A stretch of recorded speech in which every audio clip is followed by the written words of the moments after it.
बिस्मिल्लाहिर्रहमानिर्रहीम। तालिब इल्मों, दोस्तों, आप बहुत दिनों के बाद आपसे मुलाकात है और इन दिनों गुजरे हुए दिनों के बहुत सारे किस्से हैं। कई मसाइल ऐसे हैं जिनका तज़किरा बरसरे महफिल नहीं किया जा सकता, कई मसाइल ऐसे हैं जिनका तज़किरा खुद से भी नहीं किया जा सकता, लेकिन ये हकीकत है कि आपकी और हमारी दरमियान गुफ्तगू में लगभग 8-9 दिन का वक्फा है। लेकिन आज हम इस वक्फे को किसी तरीके से मिटाने की कोशिश करेंगे कि हमारा आज का मौजू उर्दू अदब का एक सुलगता हुआ मौजू है। एक ऐसा मौजू जो 1938-1940 के दरमियान हिंदुस्तान का मसला बना, 1950, 1951, 1952 में पाकिस्तान का मसला बना, 1955 में आलम अरवा में मुंतकिल हो गया, लेकिन आज तक कुछ लोगों का मसला बना हुआ है। हत्ता कि बाज़ जामियात की सतह के असातिज़ा जिनका ये दावा है कि वो पढ़े लिखे हैं, इल्म दोस्त हैं, इल्म की बात करते हैं, वो भी उर्दू अदब के इस सितारे का नाम लेना अपने लिए कसर शान समझते हैं। ये नाम सादत हसन मंटो का है। आज हम सादत हसन मंटो के एक अफसाने नया कानून का मुख्तसर तज्ज़ियाती मुतालिया करेंगे। मुख्तसर मैंने इसलिए कहा कि मंटो का फ़न इस कदर वसी है, उसमें इतनी ज़्यादा जहतें हैं, इतनी पेचीदगी है, जिसे अगर आप खोलने बैठ जाएं तो सिर्फ नया कानून पर दफ्तर के दफ्तर कलम बंद किए जा सकते हैं। किसी को इस पर एतराज़ हो तो हम बाकायदा गुफ्तगू का हिस्सा बना सकते हैं कि सिर्फ इस अफसाने का जो मवाद है, जो मतन है, उसे अगर सामने रखा जाए और सतर बसतर मुताला किया जाए तो उसके कई रंग हैं। इस पर हम बात करते हैं। पहले मंटो का मुख्तसर सा तारुफ कि हमने मंटो पर इससे पहले गुफ्तगू नहीं की। मंटो 1912 में समड़ियाल में पैदा हुए और ख़ुद को कश्मीरी कहते थे और इब्तदा ही में अपने जो इनका इब्तदाई तालीमी ज़माना है बारी अलीग से मुतासिर हुए, उनके साथ तराजिम किए और अपनी कुछ ऐसी कार्रवाइयों की वजह से जिन्हें कॉलेज की इंतज़ामिया कबूल नहीं कर सकती थी, उन्हें कॉलेज से बेदखल कर दिया गया, ये बहाना बनाकर कि उनकी सेहत ठीक नहीं है और अगर वो कॉलेज का हिस्सा रहेंगे तो उनको जो बीमारी है वो किसी और तालिब इल्म का भी नुकसान कर सकती है। इस तरह मंटो तमाम उम्र महज मैट्रिक पास रहे, लेकिन इस मैट्रिक पास का काम बहुत सारे PhDs बल्कि पोस्ट डॉक्टरेट करने वाले अपनी अपनी ज़ात में अंजुमन या नाबुआ रोज़गार लोगों से बरतर है, कई हवालों से बरतर है। मंटो ने अफसाने लिखे, मंटो ने खाके लिखे, मंटो ने चचा साम के नाम से खतूत लिखे, मंटो ने नसर पारे लिखे, मंटो ने कॉलम लिखे, लेकिन हर जहत उसकी अपने अंदर एक नया रंग रखती है। मंटो की वालदा का नाम सरदार बेगम था, वालिद का नाम गुलाम हुसैन मंटो था और मंटो ने अपनी बीवी सफिया बेगम के साथ जैसी तैसी अज़दवाजी जिंदगी गुजारी। मंटो पर 2 फिल्में बनाई गई। एक सरमद खुसट ने पाकिस्तान में बनाई जो कि बड़ी नाकारा फिल्म है, जो हकीकी चीज़ें हैं उनसे मुतसादिम है। उसमें मंटो को जिस तरह सरमद ने खुद पेंट किया या जिस तरह उसकी अदाकारी की, वो तो भद्दी और बोदी है ही है कि वो ये ऐसी अजूबा फिल्म है जो टीवी के सेट पर बनाई गई, छोटे कैमरे के जरिए फिल्माई गई। मैं टेक्निकल बातें ज़्यादा नहीं करूँगा क्योंकि तकनीक हमारा मौजू नहीं है, लेकिन हमारे जो आम कारी हैं उन तक हकाइक पहुँचाना ज़रूरी है। दूसरी फिल्म हिंदुस्तान में बनी, हत्ता के सरमद ने जो इख्तिताम किया 47 के जो हादसात हैं, जो तकसीम है, तो मंटो अपनी बेटी के इलाज की बजाय शराब की बोतलों को तरजीह देता हुआ बाथरूम में छुपता है। ऐसा कोई वाकया किसी मुस्तनद किताब में है। मंटो के मुस्तनद नाक़दीन में मुमताज़ शीरी शामिल है, इसमें चुगताई शामिल है, कमर रईस शामिल है, डॉक्टर रवीश नदीम शामिल है, डॉक्टर सैयद आमिर सुहेल शामिल है। इनके अलावा कोई ऐसा नाकिद हो जो हमारी निगाहों से ओझल हो। पूरे तरक्की पसंद नाकिदीन ने मंटो पर लिखा है, जिसने ये वाकया कलम बंद किया हो, हम ओपन दावत देते हैं कि जिसने खुला एक चैलेंज है कि जिसने ये लिखा हो कि 47 के फसादात में मंटो शराब की बोतलें थामे छुपता फिर रहा था और सफिया उसे तलाश करती फिर रही थी क्योंकि वो अपनी बेटी के दवा के पैसे चुरा कर भाग गया था, तो वो सामने लाए, हम अपने अल्फाज वापस लेंगे और शर्मिंदगी का इजहार भी करेंगे क्योंकि मंटो की जिंदगी में ऐसा कोई वाक़या पेश नहीं आया और मंटो जैसा इंसान दोस्त आदमी ऐसी हरकत कर भी नहीं सकता। ये हम नया कानून से भी आपको समझाने की कोशिश करेंगे। मंटो ने 3 औलादें अपने बाद यादगार छोड़ी, तीनों उनकी बेटियां थी। एक का नाम नुसरत था, एक का नाम निगहत था, एक का नाम नुज़त था। एक बात जो मुसलमानों को बड़ी खटकती है कि उनके साथ जो नाम जुड़े हुए हैं उनमें निगहत के साथ निगहत पटेल लिखा जाता है, तो मेरा नहीं ख्याल कि निगहत पटेल होना कोई बुरी बात है।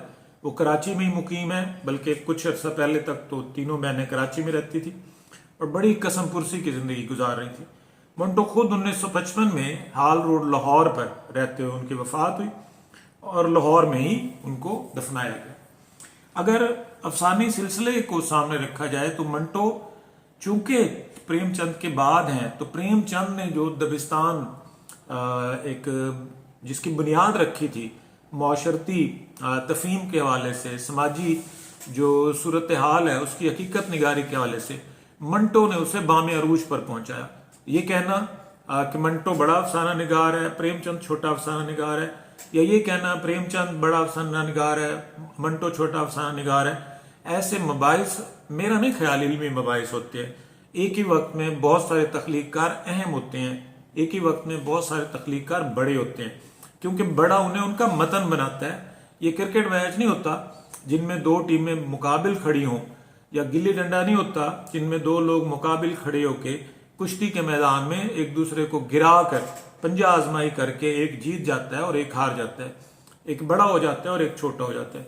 उर्दू में यही रवैया गालिब और मीर के हवाले से भी है, उर्दू में यही रवैया नासिर काज़मी और फिराक गोरखपुरी के हवाले से भी है, उर्दू में यही रवैया नून मीम राशिद, मजीद अमजद और मीरा जी के हवाले से भी है, और उर्दू में यही रवैया अफसाना निगारों के हवाले से भी है जो खालिस गैर इल्मी है।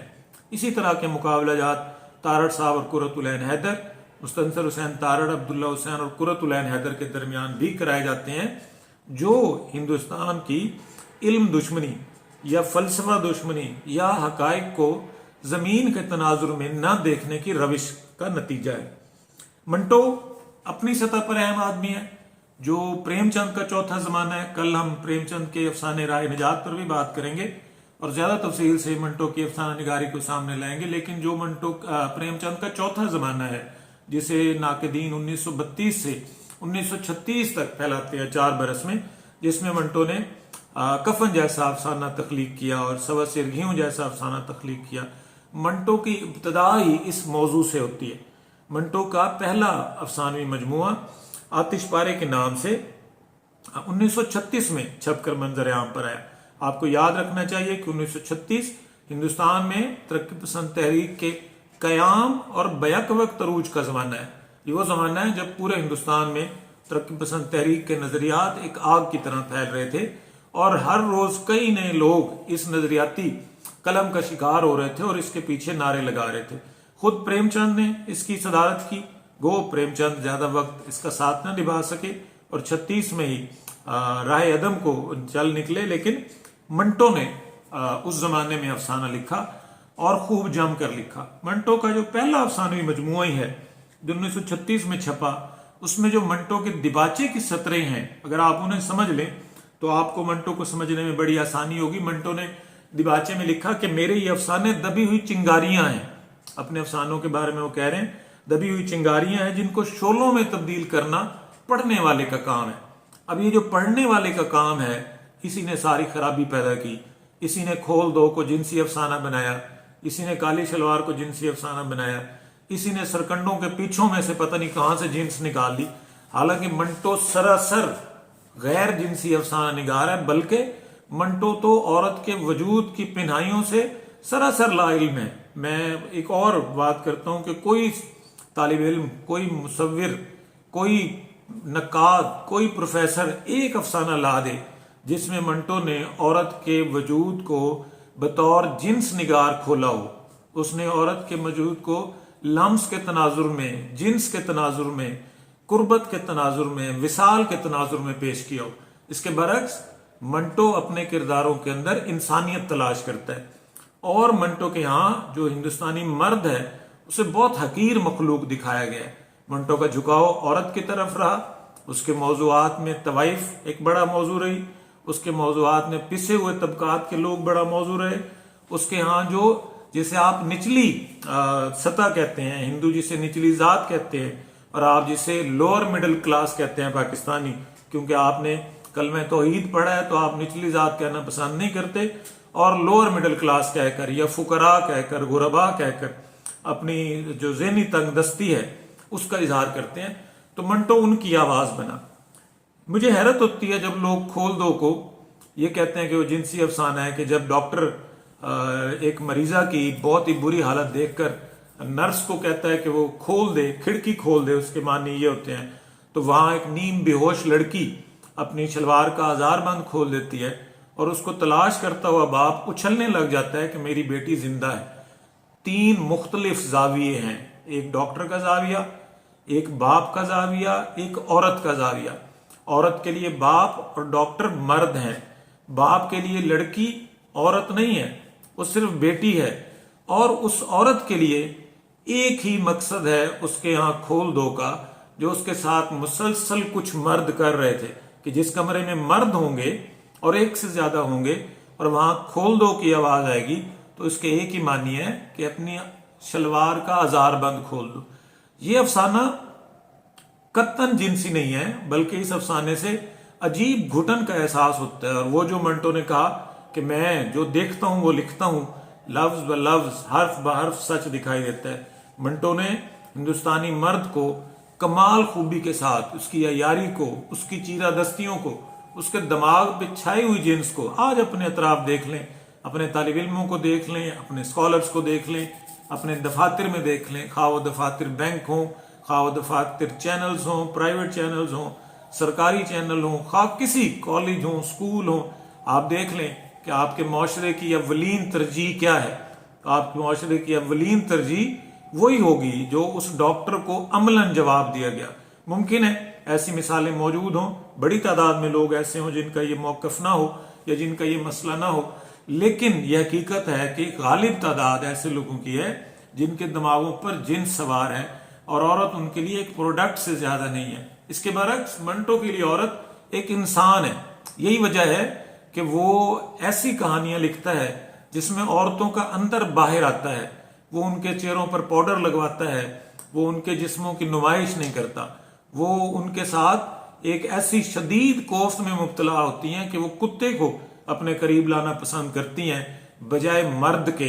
याद रखें, यहाँ बजाय इंसान के नहीं है, बजाय मर्द के है। इसी तरह मंटो ने जो उसका अफसाना है नया कानून, जो 1938 में छप कर मंजर-ए-आम पर आया, ये मंटो के नुमाइंदा अफसानों में समझा जाता है। ये भी एक मुतनाज़े फी बात है कि मंटो का नुमाइंदा अफसाना, मंटो के कितने सारे अफसाने ऐसे हैं जो उसके नुमाइंदा हैं। टोबा टेक सिंह, बाबू गोपीनाथ, खोल दो, ऊपर नीचे और दरमियान, सरकंडों के पीछे, काली शलवार, ठंडा गोश्त, कितने सारे अफसाने हैं जिनमें मंटो ने बड़े सफाक तख्लीककार की तरह, ये वही सफाकी है जो हमें प्रेमचंद के यहाँ 1932 से 1936 के दरमियान दिखती है। मंटो के यहाँ ये सफाकी, एक तख्लीककार की सफाकी उसके इब्तदाई जमाने से आखिर तक दिखाई देती है। नया कानून की कहानी बड़ी सादा सी है, लेकिन इस सादा कहानी को तख्लीककार ने कमाल पेचीदगी से बयान किया है। किस्से के अंदर से वो किस्सा निकालता जाता है जिसकी बुनियाद 1935 में जो इंडियन एक्ट आया इंडिया में सूबाई खुद मुख्तारी का, उसकी बुनियाद बनाया गया मंगू कोचवान।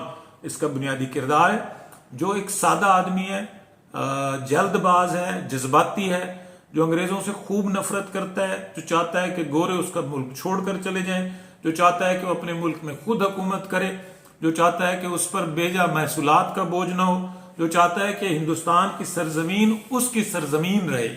और अपनी इन चाहतों के लिए वो अपनी सवारियों की गुफ्तगू सुनता रहता है।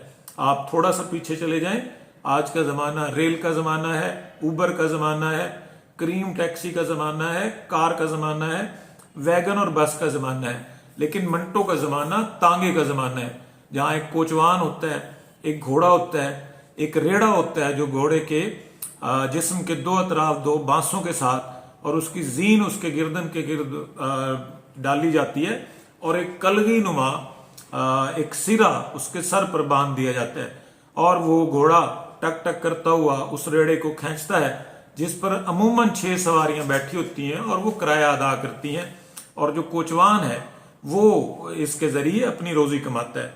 आज भी ये बात शहरों में है, मुल्तान की हद तक जो अंदरून मुल्तान है, दिल्ली गेट, वहां पर ये अभी भी चलते हैं, लेकिन बहुत कम मिकदार में है, क्योंकि अवाम का जो मजमूई मिजाज है वो बदल गया। मंगू कोचवान अपनी सवारियां ढो रहा होता है तो उसको मालूम होता है कि 1938 में एक नया कानून बना है जो 1 अप्रैल से लागू होगा। अब मंटो की सफाकी देखें कि उसने वो दिन चुना जिसे अप्रैल फूल कहा जाता है, जिसमें लोगों को अहमक बनाया जाता है, उन्हें बेवकूफ बनाया जाता है। ये वही सफाकियत है जो मंटो बाबू गोपीनाथ में दिखाता है, जिसे जो मोहम्मद भाई में दिखाता है, जिसे अपनी मूंछें कटवाने से जिस कदर नफरत होती है या जिस कदर उससे अपनी मूंछों से मोहब्बत होती है, इसके बावजूद उसे अपनी मूंछें कटवाना पड़ती हैं। या जो सफाकी मंटो बासित में दिखाता है कि एक बासित अपनी बीवी को की इज्जत बचाने के लिए, उसका भरम रखने के लिए खुद पर कैसे कैसे जबर कर लेता है। तो यहां भी मंटो ने 1 अप्रैल का दिन चुना कि 1 अप्रैल को एक नया कानून लागू हो जाएगा, और मंगू कोचवान ये समझने लगा कि उस कानून के लागू होते ही हिंदुस्तान में गोरे चले जाएंगे और जो हिंदुस्तानी हैं उनकी हुकूमत आ जाएगी। वो इस हवाले से गुन सुन लेने लगा। कभी वकील तांगे में बैठते हैं, कभी तालिब इल्म तांगे में बैठते हैं, कभी प्रोफेसर तांगे में बैठते हैं, कभी कांग्रेस के अरकान तांगे में बैठते हैं, कभी कोई बैठते हैं। वो इनसे बातें सुनता रहता था, और खुद मंगू को अपना जो अड्डा था तांगों का, जैसे आज बसों के अड्डे होते हैं, इसी तरह उस जमाने में तांगों के अड्डे होते थे, उसे अपने अड्डे पर बड़ा एक जीरक और समझदार और एक मुबस्सिर की हैसियत हासिल थी। लोग कोई भी नई खबर मंगू कोचवान से लेते थे, और जब वो खबरें पहुंचाता था तो उसे खास तरह की तमानियत का एहसास होता और उन सब में तफाकुर का एहसास होता। यहाँ मंटो की इंसानी नफ्सियात पर जो गिरफ्त है वो किस तरह से एक इंसान को अंदर से खोल रहे, और ये कई जगहों पर है। एक जगह वो जब उसे पता चलता है कि नया कानून बन गया है तो मजीद सवारियां लेने की बजाय अपने जो घोड़ा है उसमें जुता हुआ जो तांगा है उसकी पिछली सीट पर विराजमान होकर और घोड़े पर अटकेलियां करता हुआ इधर उधर घूमता है। कभी वो अपने घोड़े को मारने की बजाय, हालांकि अक्सर वो उससे गुस्सा करता है, उसे पुचकारता है, उसको प्यार से गुफ्तगू करता है और उसे कहता है तुम तेज चलो, क्योंकि वो अंदर ही अंदर खुश होता है कि बहुत जल्द वो आजाद होने वाले। मार्च सारा इसी तरह गुजर जाता है, और इस दौरान खुद जो मंगू है वो अपनी जल्दबाजी और गलत अंदाजा, चूंकि वो अनपढ़ आदमी है, कभी स्कूल में नहीं गया, और हिंदुस्तान में पहले भी ये हो चुका था कि जब सूबाई खुद मुख्तारी का कानून पास हुआ तो लोग ये सोचने लगे कि वो आजाद हो गए हैं, अंग्रेज उन पर हाकिम नहीं रहा। तो यहाँ मंजर जाहिर लाहौर का है, हाल रोड का नक्शा खींचते हैं मंटो, उसी तरह से मंजर निगारी है जिस तरह से गुलाम बास ने ओवरकोट में खींची है। फर्क यह है कि गुलाम बास के यहाँ जुजियात निगारी ज्यादा है, मंटो के यहाँ जुजियात निगारी कम है। यही जो कोचवान है, अच्छा आखिरकार 30 मार्च के बाद और 31 मार्च के बाद 1 अप्रैल आ जाता है। जब 1 अप्रैल आता है तो ये उस दिन बहुत जल्द जाग जाता है। इसने उसकी बाकायदा तैयारी की होती है। 31 मार्च को इसने 14 आने खर्च करके अपने घोड़े की नई कलगी बनवाई होती है। आप जानते हैं कलगी का लफ्ज हमने मुर्गे से मुस्तार लिया है। मुर्गे के सर के ऊपर जो सुर्ख गोश्त का लोथड़ा होता है जो बाज़ औक़ात लटक जाता है उससे कलगी कहा जाता है। उसी तरह की कलगी जो घोड़े तांगों में जोते जाते हैं उनके जीन के साथ और उनके मुंह के गिर्द जो लोहे का एक चौखटा सा लगा हुआ होता है उसके ऊपर लगाई जाती है ताकि घोड़ा खूबसूरत महसूस हो। मंगू इस दिन की तैयारी के लिए नई कलगी खरीदता है क्योंकि उसे पता होता है उसका मुल्क आजाद हो गया है, अंग्रेज यहां से निकाल दिए जाएंगे, वो अपने मुल्क पर हुकूमत करेगा। और 31 मार्च को वो बड़ा बेचैन होकर अपने अड्डे पर जाता है और वो चाहता है कि वो लोगों को बताए कि नया कानून पास हो गया और कल से हम आजाद हो जाएंगे, लेकिन अड्डे पर उसकी बदनसीबी समझिए कि कोई मौजूद नहीं था। अगले दिन वो बहुत जल्दी निकल आता है, शहर में घूमता रहता है, लेकिन उसे कोई सवारी नहीं मिलती। यहाँ की जुजियात निगारी, जो मैंने शुरू में दावा किया था कि इस एक अफसाने पर दफ्तर के दफ्तर कलम बंद किए जा सकते हैं, सिर्फ ये जो 1-1.5 सफ़ा है अपनी सतह पर लाजवाब है। मंटो लिखते हैं कि आज का दिन भी बाकी तमाम दिनों की तरह था, कोई फर्क नहीं था, वैसी दीवारें थी, वैसी सड़कें थी, वैसे दरख्त थे, वैसी जमीन थी, वैसा आसमान था। लेकिन मंगू सोचता है कि चूंकि अभी सुबह नहीं हुई, दुकानदारों ने दुकानें नहीं खोली, लोग अपने दफातर में आना जाना शुरू नहीं हुए, इसलिए उसे ऐसा महसूस हो रहा है जो ही दिन चढ़ेगा तो उससे ये जो आजादी की सुबह है ये अपनी तमाम तर रोशनी और नूर के साथ वो इसे महसूस कर सकेगा, इसे देख सकेगा। और इसी तलाश में वो इधर उधर घूमता रहता है, अपनी आजादी को तलाश करता है, यहां तक कि दफ्तर का वक्त शुरू हो जाता है और वो सवारियां ढोना शुरू कर देते हैं। इसी अमल के दौरान एक गोरे बाबू वो खाली अपना तांगा लेके जा रहा होता है, उसे आवाज देते हैं। आमतौर पर ऐसी आवाजों के बाद मंगू कोचवान का रवैया वैसा होता था जैसा दीगर गुलाम पाकिस्तानियों या गुलाम हिंदुस्तानियों का होता था कि वो अपना सर झुकाए गोरे बाबू के पास जाते थे, उसका हुक्म सुनते थे और उसकी बजावरी करते थे। यहां मामला उलट हुआ।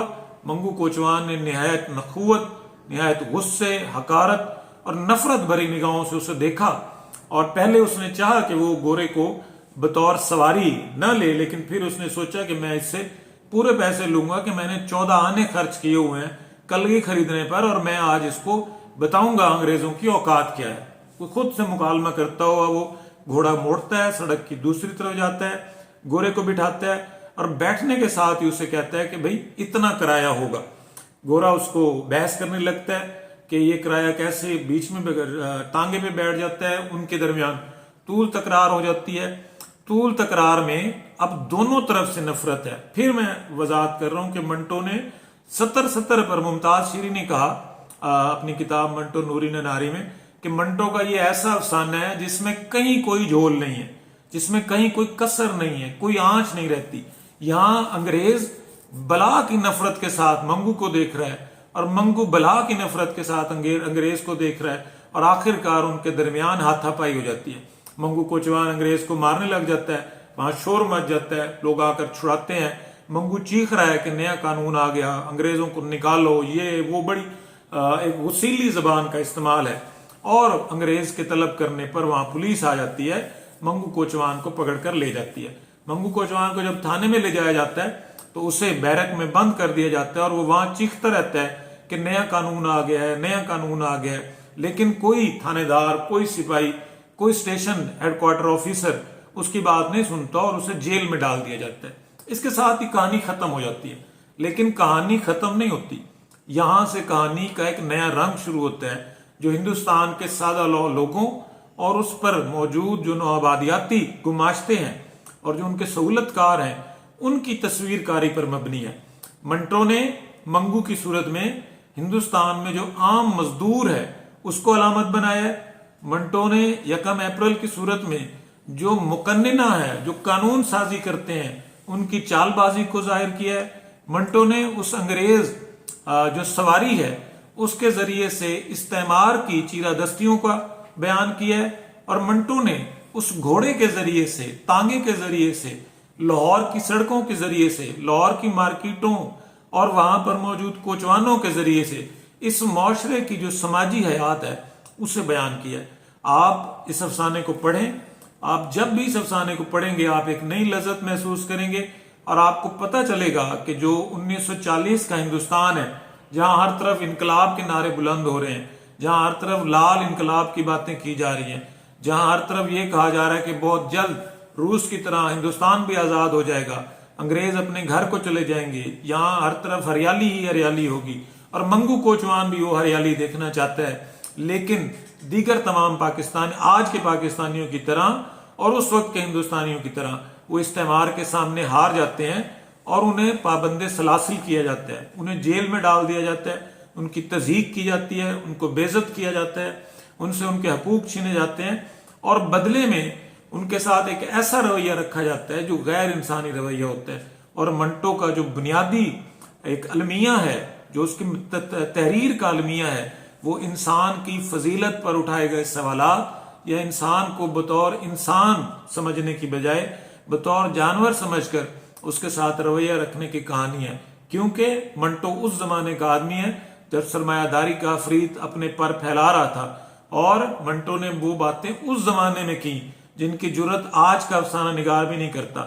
یہ وہ زمانہ ہے جب معمولی بات پر کتابیں ضبط ہو جاتی تھی. یہ وہ حتیٰ کہ پریم چند کا سوز وطن ضبط ہو گیا 1912 میں اپنی اشاعت کے ساتھ. یہ وہ زمانہ ہے جب ایک جملہ نکلا ہوا منہ سے لوگوں کی موت کا پروانہ بن جاتا تھا. انہیں جیل قید و بند کی صحبتیں ہوتی تھی، مچھ جیل میں ڈالا جاتا تھا، پانی پت بھیج دیا جاتا تھا، لوگوں کو تمام تر زندگی قید و بند میں ڈال دیا جاتا تھا، قتل کر دیا جاتا تھا. اس زمانے میں منٹو نے نور جہاں کا خاکہ لکھا، قائد اعظم کا خاکہ لکھا، اپنے زمانے کی طوائف کو طوائف کی بجائے عورت بنا کر پیش کیا. اپنے زمانے کے پسے ہوئے مرد کو منگو کوچوان کے استارے میں ایک عام انسان، اس کی عام خواہشات، اس کی عام توقعات، اپنی مقننہ کے ساتھ جڑی توقعات، اپنے مسلمانوں کے ساتھ جڑی توقعات کو بیان کیا. آپ کا بہت شکریہ. اللہ حافظ.